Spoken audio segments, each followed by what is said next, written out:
قوم کا جو ہے وہ آزاد کے قلم کا نتیجہ ہے، کیونکہ جیسا لالا نکلا ہے اس فوراً بعد سارے ہندوستان کے اندر اس کی تحریر جو تھی ایک پاورفل اپنا ٹول بن گئی. لیکن سر سید کے اس میں بھی آغا صاحب شروع میں مولانا آزاد سر سید کے تہذیب الاخلاق رسالے سے اور ان کے خیالات سے بہت متاثر ہوئے ہیں، بلکہ ایک جگہ انہوں نے لکھا ہے کہ نا مجھے بہت یہ رہتی تھی کہ ان کے قلم سے کوئی لفظ نکلا ہو اور میں نہ پڑھوں.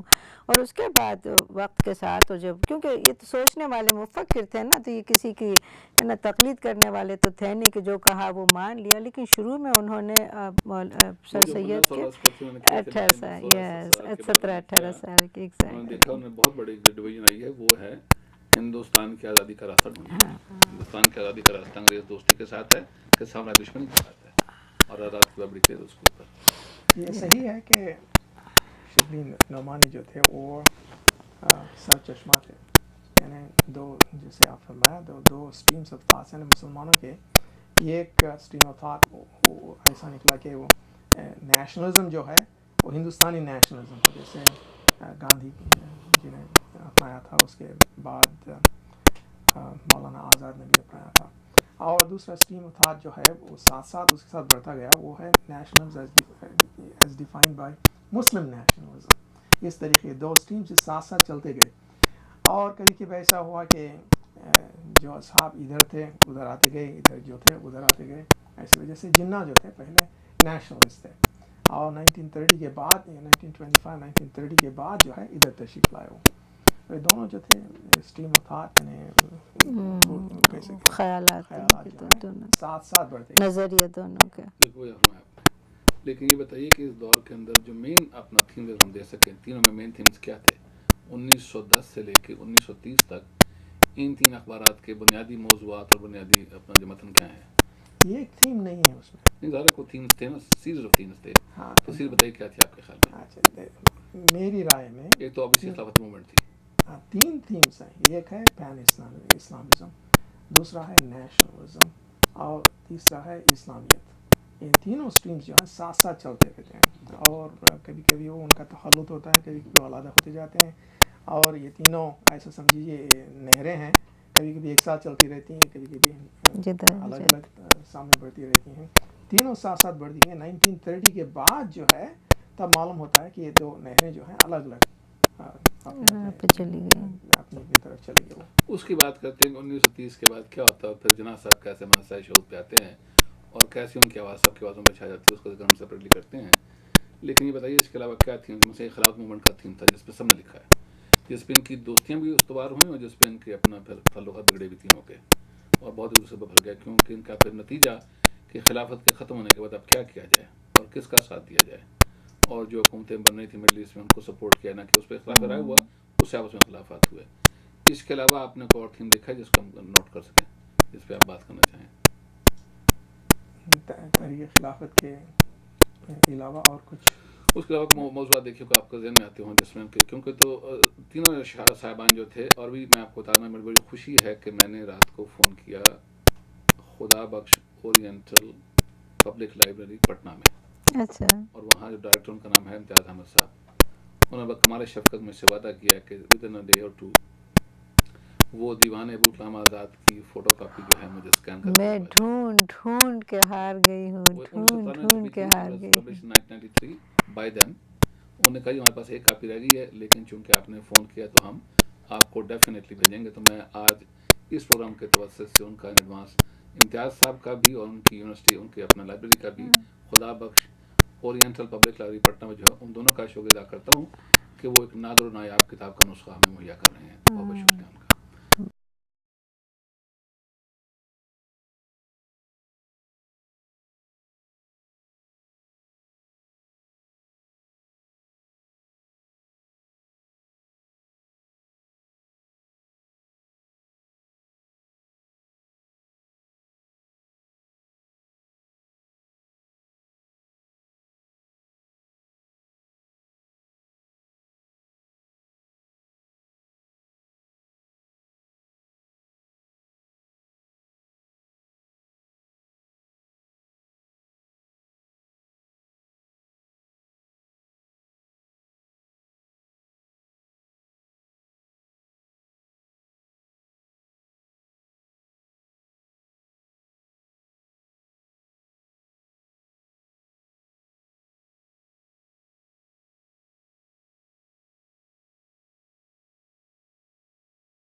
नाज़रीन, अगर आपने अभी तक इस गुफ्तगू में कोई तशनगी महसूस की तो उसकी एक वजह हमारे साथी अशरफ चौधरी साहब का ना होना था। वो तशरीफ ले आए हैं। अशरफ चौधरी साहब प्रोफेसर हैं गॉर्डन कॉलेज में। My apologies, we had a technical problem. When you ready?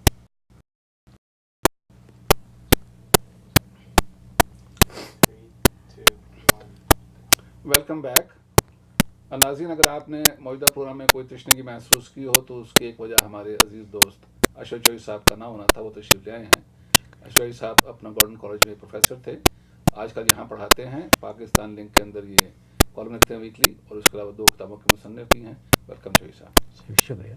जनाब, मैं आगाज़ करना चाह रहा हूँ गुफ्तगू का उस टर्निंग पॉइंट से जहाँ से हम समझते हैं कि हिंदुस्तान की सियासत, सहाफ़त, शायरी और अदब, उसके अंदर बड़ी तब्दीली आती है। इस हद तक आती है कि अगर हम सिर्फ अपना अदब पे बात करें तो जो मुकदमा शेर व शायरी लिखा था अपना हादी ने सर सैयद के ज़रिए असर, उसके मुकाबले में फिर शेर और अदब लिखते हैं अपना ये शबली नुमानी साहब, और एक पूरे नए दबस्तान का आगाज़ होता है। लिहाजा ये कोई छोटी तब्दीली थी, हिंदुस्तान के अंदर एक बहुत बड़ी तब्दीली थी जिससे पूरा एक डायरेक्शन चेंज हो गया मोरे मुल्क की। उस सिलसिले में मैं समझता हूँ एक नज़म जो लिखी शबली नुमानी ने, वो ऐसी नज़म थी जिससे उस दौर का ना सिर्फ सकाफत, तहजीब, अदब, बल्कि सियासत का बदल गया। और मैं आपको पढ़कर सुनाना चाह रहा हूँ ताकि आप उस पर कॉमेंट कीजिए। मुख्तसर उनकी नज़म का उन्वान है मज़हब या सियासत। तुम किसी कौम की तारीख उठाकर देखो, 2 ही बातें हैं कि जिन पर है तरक्की का मदार। या कोई जज्बा दीनी था कि जिसने दम में कर दिया ज़ुर्दा अफसुर्दा को हम रंगे शरार। या कोई जज्बा मुल्क वतन था जिसने कर दिए दम में कवाए अमली सब बेदार। आप दोनों से किए देते हमको महरूम, ना सियासत है ना नामूस शरीयत का वक़ार। तो मैं समझता हूँ ये नज़म थी जो अलीगढ़ के अंदर एक तूफ़ान की हैसियत रखती थी, क्योंकि उस वक्त मौलाना की हैसियत अलीगढ़ के अंदर नंबर 2 की हो चुकी थी। अदब के एतबार से, इल्म के एतबार से, अपनी कॉन्ट्रीब्यूशन के एतबार से, अपनी मैथोलॉजी के एतबार से, अपनी लर्निंग के एतबार से। और उनके बारे में जैसा कि शेख मोहम्मद इकराम साहब ने वजाह तौर पर कहा है कि उनकी दूसरी तालीम का आगाज़ उस वक्त हुआ जब वो प्रोफेसर मुकर्रर हुए अलीगढ़ में। 24 साल की उम्र थी। उन्होंने फ़्रांसीसी ज़ुबान सीखी, उन्होंने नए इल्म सीखे, नई हिस्टोरियोग्राफी सीखी, और फिर उनको ट्रेडिशनल इस्लामिक इल्म के साथ मिला के उन्होंने अपनी एक मैथोलॉजी हिस्टोरी के तौर पर क्रिएट की। सवाल जो मैं आपसे जानना चाह रहा हूँ ये है कि आप ये महसूस करते हैं कि शिबली नुमानी वो शख्स है जिसने हिंदुस्तान के 3 जय्यद दिमागों को एक नई साख्त और एक नई डायरेक्शन दी, जौहर को, ज़फ़र को और आज़ाद को।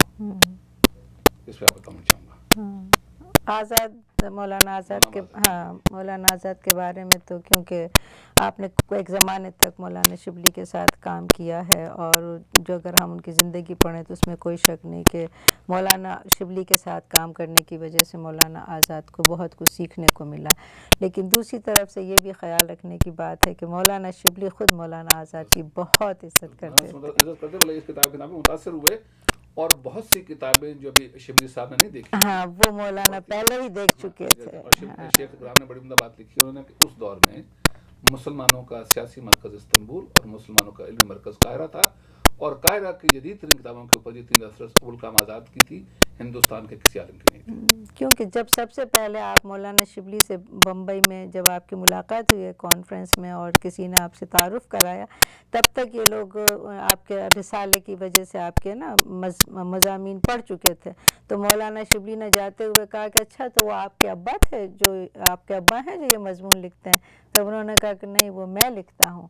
और उसी बात से फिर आप बहुत मुतासिर हुए, फिर बहुत बातें की। इसीलिए जब आपने रिसाला व नदवा में शुरू किया तब आपने उनको बुलाया कि आप यहाँ पर तशरीफ़ लाओ। उस वक़्त उनकी उम्र ज़्यादा नहीं थी मौलाना, क्योंकि काफ़ी उम्र का फासला है मौलाना शिबली में। तो ये बड़ी बात है कि ये दोनों एक दूसरे की इज़्ज़त करते थे, क्योंकि दोनों अदब परस्त थे और ख़यालात के हुस्न परस्त। और ज़माना भी ऐसा था, मुसलमानों के सामने जो है वो ज़ाहिर नहीं था कि किस रास्ते से चलें सामने। एक तो ये एक रास्ता था जिसे सर सैयद ने अपनाया था, और दूसरा रास्ता था पैन इस्लामिज़म का, जो जमालुद्दीन अफ़गानी साहब